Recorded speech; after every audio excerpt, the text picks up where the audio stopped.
And then they hit me and was like, do you need an attorney? And I'm like, hold up, like, you're stressing I need an attorney, what's going on? And they're like, well, we might use you. Real life.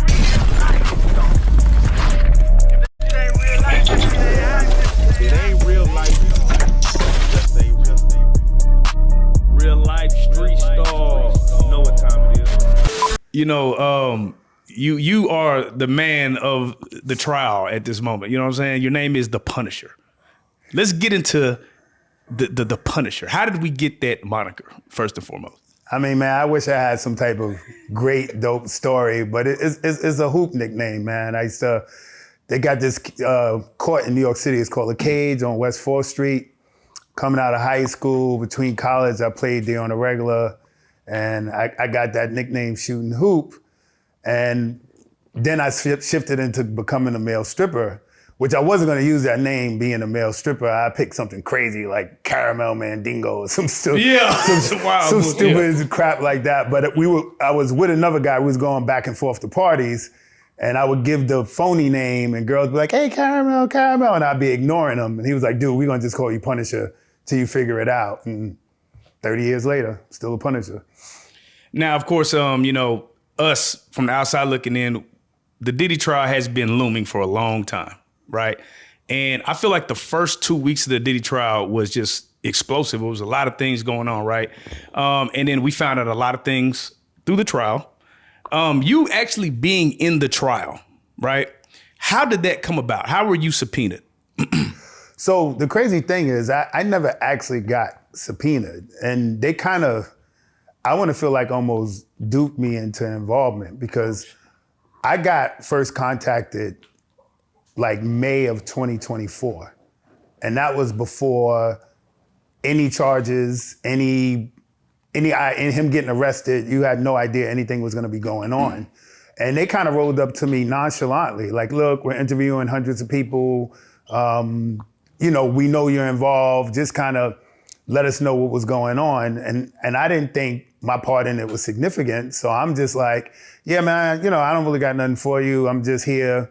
This is what happened. And then I didn't hear anything till December 2024. And they still didn't tell me I was testifying. They just was like, oh, we got to hand over our interview list to the defense. So we just letting you know your name's gonna be out there. You might get contacted. And I'm like, well, whatever, because I still don't think I'm testifying. Right. And then it went all the way to literally maybe the first week of April. And then they hit me and was like, do you need an attorney? And I'm like, hold up, like, you're stressing I need an attorney, what's going on? And they're like, well, we might use you. And so I found out maybe 3-4 weeks before the trial. Oh, wow. What? So, hold on. I want to backtrack a little bit. When you seen, you know, the Diddy, the feds hitting his home, and like the video coming out of his own, like, what were your initial thoughts? Like, just seeing all that happening, so like the drug use and all that. Yeah. So my initial thoughts was the way they were playing. The media in New York City was that. In his home, he had videotapes of celebrities, like just a bunch of celebrities doing stuff, underage kids. They were saying crazy stuff, right? So me seeing them run up in the house or whatever, I'm thinking they're looking for these videotapes. It was all this talk that he was blackmailing people and extorting people, which obviously we know it just turned out being threats to his girlfriend. But I bought into what the media was saying, that he had high profile celebrities and politicians like on these tapes, and they ran in his house looking for that evidence, you know? So coming out with Baby Oil and Astroglide was like, I didn't get it. At any point when you saw this happen, did you think you would be involved? Not at all, man. I mean, a lot of people looking at my testimony saying, why did they even put him up there?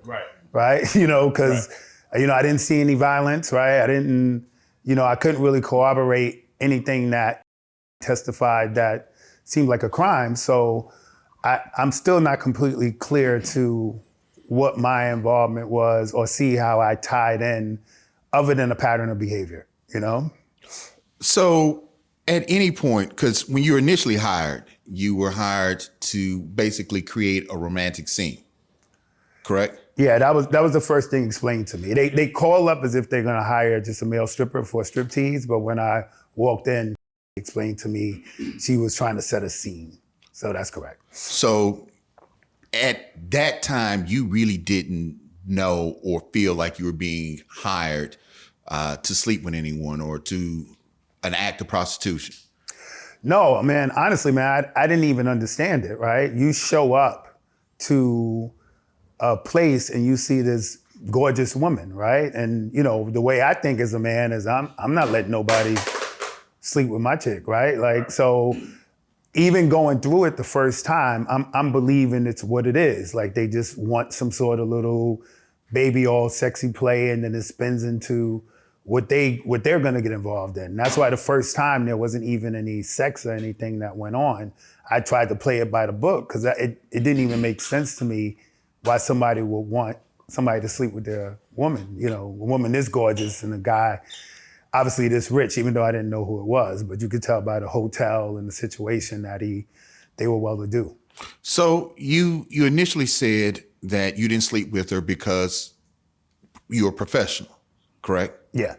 And so at any point, do you really feel like you were a prostitute, or you were just at that point hired to be part of, I guess, their fantasy?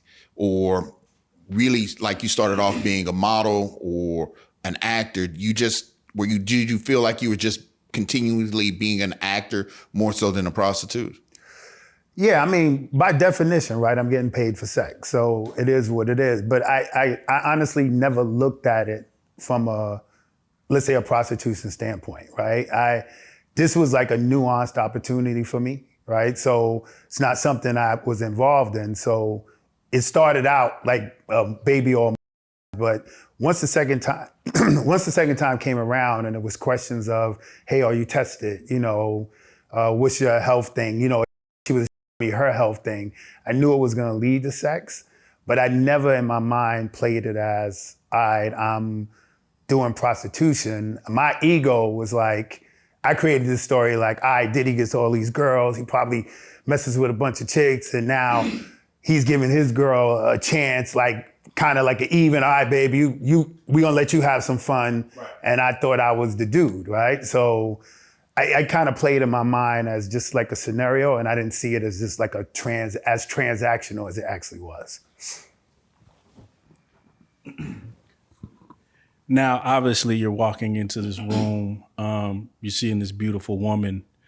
Did you at any time be like, I hope it goes down? So, seeing her? Yeah. Absolutely. Right, because you know. Yeah, absolutely, man. Like that's almost like a right. Like for a male stripper, that's a fantasy, right? Like Right. you show up to these parties and a bunch of old ladies, and you know what I'm saying? And For sure. So you in the back of your mind, like a dream scenario is to show up and it's this super beautiful woman, and it translates to that. The part that wasn't in the fantasy was the hubby whacking in the background. You know what I'm saying? Like that was the part I wasn't ready for. How often, and I just got to go off on tangent. How often do you get a scenario where you're coming in to entertain a woman that is beautiful? Like, does that happen? What's the percentages? So, I say it's like a 10% ratio. Right? Damn, that's awfully low, brother. That's low. Man. It's low. It's a 10% ratio. Right. Right. So in that 10% ratio, you're gonna get, so yeah, it's low, bro. So yeah, like 1 out of every 10 is a dime, you know? How are you able to work under those conditions? You know, like you get 10% and then there's someone, she could be overly large or not very attractive. How are you able to still continue? Well, so again, man, just to clarify, I was a stripper. So Yeah, right. so it don't matter, right? Yeah. If Big Shirley got the bread, then Big Shirley's in the dance, right? No, but see, here's it. You know, as a male, we're visual creatures. So, like, I always wonder, is it a way to cut that off? Like, because they want to be able to feel like that they're attractive to you. Like, I liken it to if I went into a strip club and when the woman comes and sits on my lap, I don't want her to feel like she's here for my bread. I kind of want to be romanced. As your attorney, I'm gonna ask you to take the fifth. Yeah, I mean, listen, man, it's spot on, right? So what you got to do is you got to shift from your personal attraction and you got to make it about ego. Right. So I'm finna wear this motherfucker out. at the end of Real peace shit right there, man. bro, you gotta make it about ego. I'm to do all you every now all you fellas probably experience being somewhere with your fly gear on or whatever the case may be, and a woman you might not necessarily be attracted to compliments you and say, hey, sexy, whatever, you cheesing ear to ear. You know what I'm saying? Like compliments hit different regardless who they coming from. So when you got a woman, regardless of what she looks like, when she's in this infatuation space of her attraction to you, you got to jump in that moment, man. You know? No, that's it.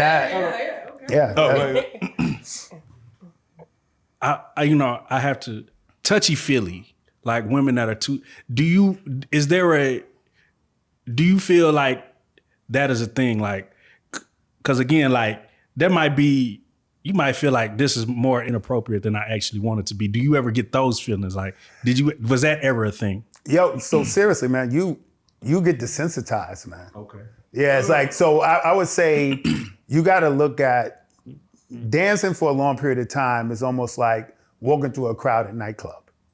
Like people bumping you bumping them or whatever the case may be, but the moment, the ambiance, you don't even stress it.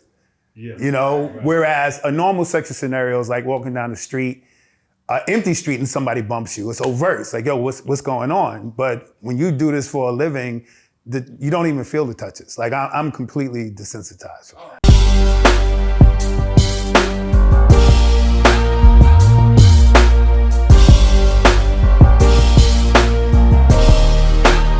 Shout out Reallyfe Street Stars, nigga. Move. Hey.